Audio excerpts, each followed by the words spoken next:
Hello everyone, online class 8th, subject SST, lesson 22, part 2, globalization, वैश्वीकरण. The word globalization means involvement of all the nations of the world. If we think about the process of globalization, we find that raw material comes from one nation and technique and now how to make goods raw material is provided by another country. Such products are distributed in many countries, so the product we get are made with the effort of several countries. People living in different part of world are not only dependent on the product but they also look upon each other for in the exchange of education, art, literature, technique, science, etc. The different interactivities of trade, capital, investment, travel, tourism, sports, and other modes are now as globalization. वैश्वीकरण को भूमंडलीकरण भी कहते हैं. वैश्वीकरण का निर्माण की प्रक्रिया पर यदि हम विचार करें तो पाएंगे कि कच्चा माल किसी एक देश में मिलता है. इस कच्चे माल से वस्तुओं को बनाने की तकनीक और ज्ञान किसी दूसरे देश के पास होता है तथा कच्चे माल और तकनीक का प्रयोग कर उत्पादन किसी तीसरे देश में होता है. ऐसी उत्पादित वस्तुओं का वितरण विश्व के कई देशों में होता है. इस प्रकार जो वस्तुएं हम खरीदते हैं उस वस्तु का निर्माण में कई देशों का सहयोग होता है. विश्व के विभिन्न देशों में रहने वाले लोगों की पारस्परिक निर्भरता केवल उत्पादित वस्तुओं तक सीमित नहीं है अपितु वह एक दूसरे से शिक्षा, कला, साहित्य, तकनीक, विज्ञान आदि क्षेत्रों में भी एक दूसरे पर निर्भर है. देशों और लोगों के बीच व्यापार, पूंजी, निवेश, यात्रा, पर्यटन, खेलकूद और अन्य प्रकार के माध्यमों से जो विभिन्न अंतर्क्रियाएं होती हैं यह वैश्वीकरण के परिचायक हैं. The process of globalization makes nations interdependent on each other and minimize distances. One country depends on the other countries for development. वैश्वीकरण की प्रक्रिया में एक देश एक दूसरे पर परस्पर निर्भर हो जाते हैं और लोगों के बीच दूरियां घट जाती हैं. एक देश अपने विकास के लिए अन्य देशों पर निर्भर रहने लगता है. Thus, this is the global centralization system. The trade forces which act in domestic markets, their expression beyond national limit is called globalization. इस प्रकार के पूरे विश्व में एक केंद्रीय व्यवस्था का होना वैश्वीकरण है. घरेलू बाजार में जो बाजार शक्तियां क्रिया करती हैं उन्हीं का राष्ट्रीय सीमाओं के बाहर विस्तार ही वैश्वीकरण है. Benefits of globalization. वैश्वीकरण से लाभ. Flow of capital increases through globalization. वैश्वीकरण के कारण पूंजी का प्रभाव बढ़ जाता है. Increase in the international production. अंतर्राष्ट्रीय उत्पादन में वृद्धि होती है.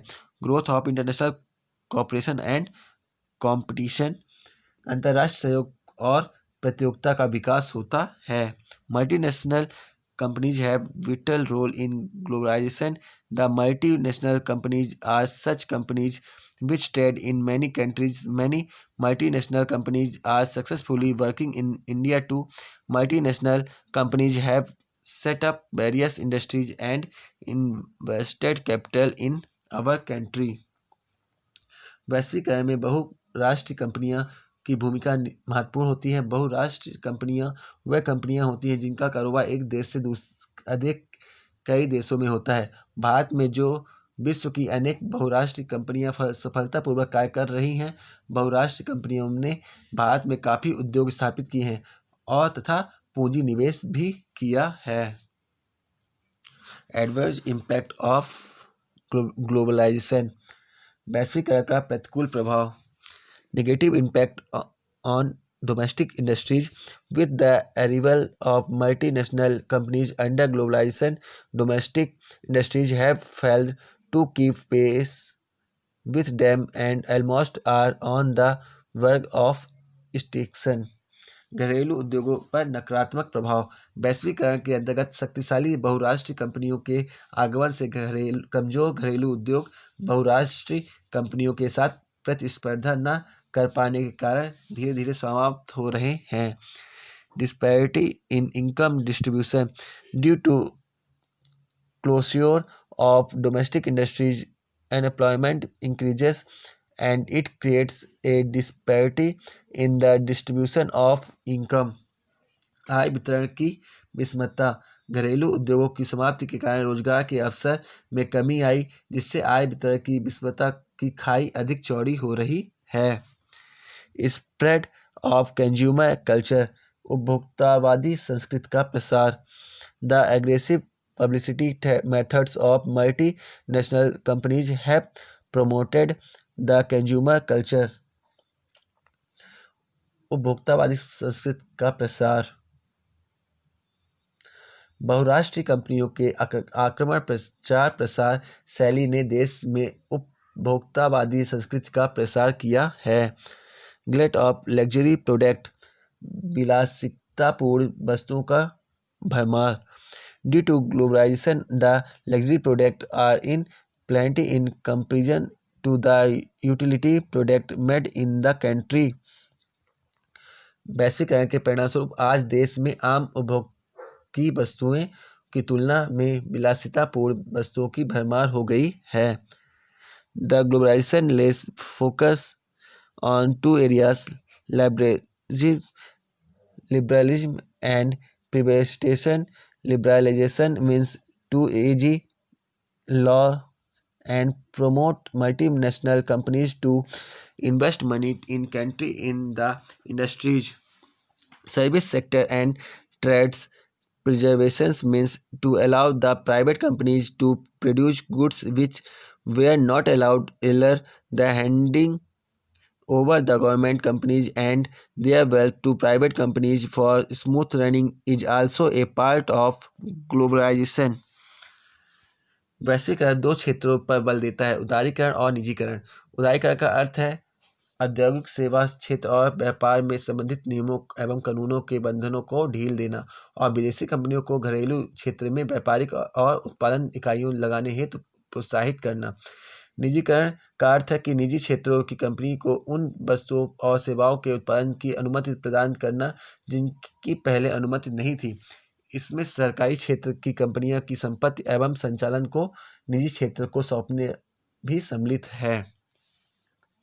टेररिज्म, आतंकवाद।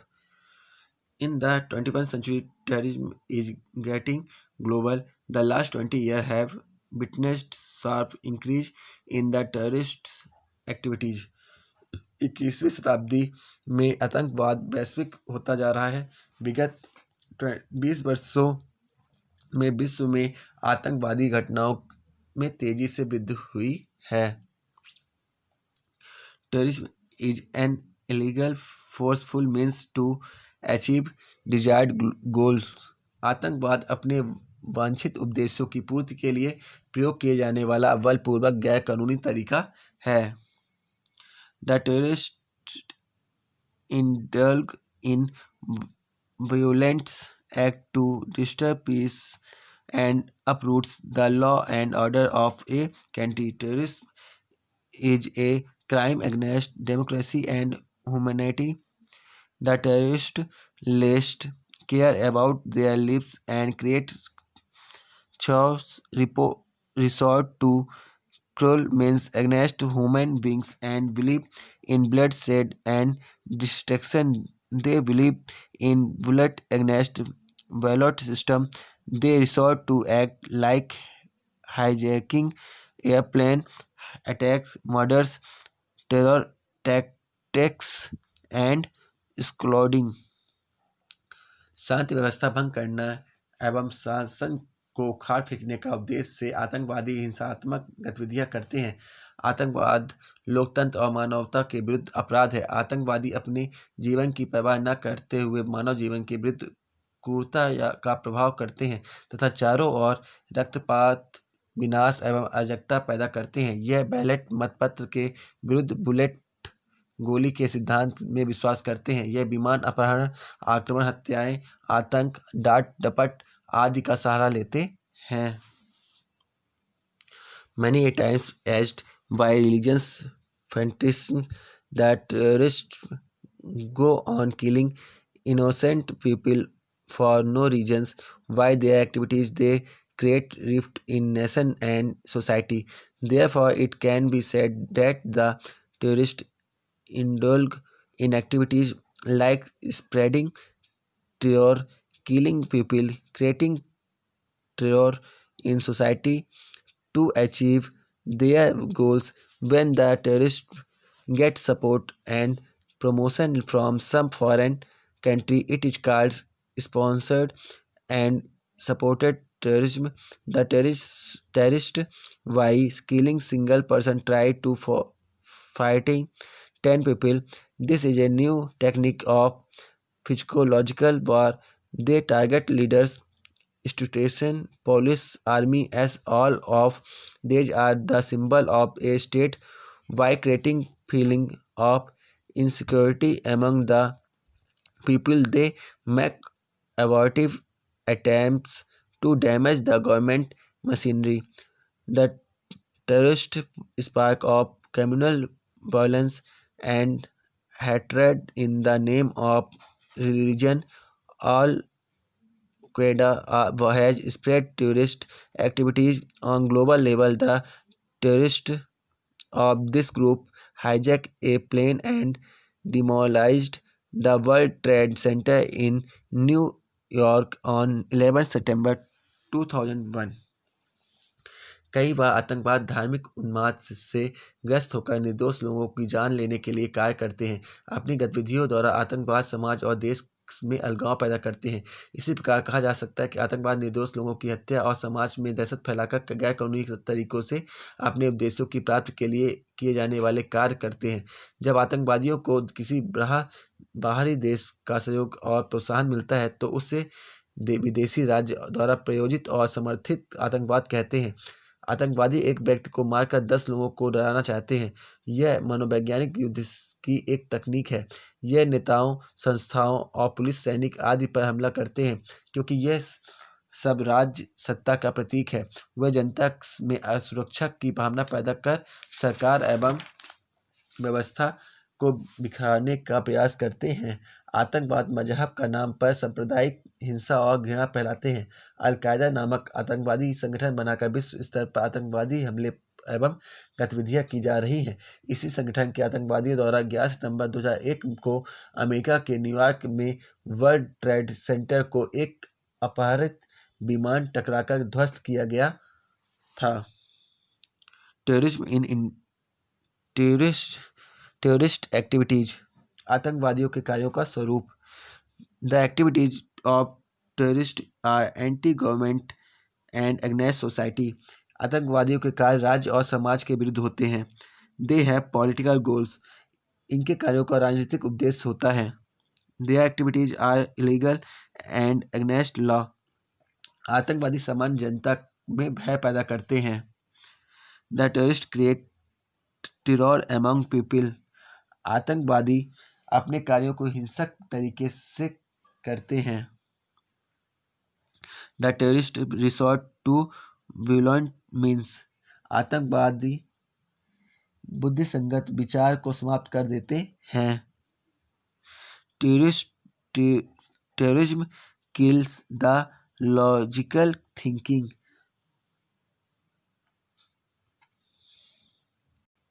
आतंकवाद बुद्धिसंगत विचार को समाप्त कर देते हैं। The terrorist try to demoralise the confidence of security forces. सुरक्षा बल के मनोबल को गिराने का प्रयास करते हैं। The terrorist use religious frenzy to fulfil their goals. आतंकवादी मजहबी उन्माद पैदा कर उनका प्रयोग अपने लिए करते हैं। They pose threat to the security, peaces and integrity of the nation. देश की सुरक्षा, शांति और अखंडता के लिए खतरा उत्पन्न करते हैं। They investigate other separatist forces in the country, देश की अन्य अलगाववादी शक्तियों को भड़काते हैं। टेररिज्म इन इंडिया, भारत में आतंकवाद। Terrorism has today become major challenge for almost all the nations of the world. India has been also affected by terrorist activities since few decades. Some rebel and neighboring countries promote fundamentalist to attack to terrorism in India. These terrorist activities have tarnished the image of India secular face. This is also against the Indian values of सर्व सर्वधर्म समभाव and Vasudhaiv Kutumbakam. They have also posed danger to supremacy, integrity and democracy of India. आज विश्व के सभी देशों के लिए आतंकवाद प्रमुख चुनौती बन गया है। भारत भी पिछले कुछ दशकों से आतंकवादी गतिविधियों से प्रभावित रहा है। कुछ विरोधी एवं पड़ोसी देश भारत के कट्टरपंथी लोगों को आतंकवादी के लिए प्रोत्साहित करते हैं। इस तरह के आतंकवादी गतिविधियों से भारत की पंथनिरपेक्ष राष्ट्र की छवि धूमिल होती है। यह भारत की सर्वधर्म समभाव व वासुदैव कुटुंबकम के मूल्यों के विरुद्ध है। इससे भारत की संप्रभुता, अखंडता व लोकतंत्र को भी खतरा है। The ongoing terrorist activities in Kashmir for the last few decades have displaced the Kashmiri Pandits and they are living like refugees in their own country. Kashmir के पिछले कुछ दशकों से चल रहे आतंकवाद ने कश्मीरी पंडितों को कश्मीर में अपना घर कारोबार छोड़कर भारत में ही शरणार्थियों का जीवन यापन करने के लिए मजबूर कर दिया है। Major terrorist activities have already taken place in India like Mumbai bomb blast attack on Akshardham Temple, Kandahar plane hijack and terrorist attack on Indian Parliament on 13 December 2001. Bharat में मुंबई बम विस्फोट, अक्षरधाम मंदिर पर आतंकवादी हमला, कंधार विमान अपहरण कांड, 13 दिसंबर 2001 को भारतीय संसद पर आतंकवादी हमला आदि अनेक आतंकवादी बड़ी गतिविधियों पूर्व में घटित हो चुकी हैं। Sometimes the terrorists act in the name of religions. The terrorism disrupts the normal life and hits the social and economic growth of the country.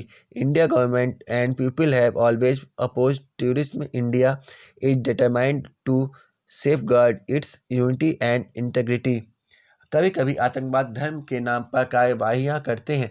आतंकवाद लोगों का सामान्य जीवन अस्त व्यस्त करते हैं, देश के सामाजिक आर्थिक विकास की प्रक्रिया को अवरुद्ध करता है। भारत सरकार एवं जनता ने हमेशा आतंकवाद का विरोध किया है। भारत अपनी एकता और अखंडता को सुरक्षित रखने के लिए दृढ़ संकल्पित है। Thank you.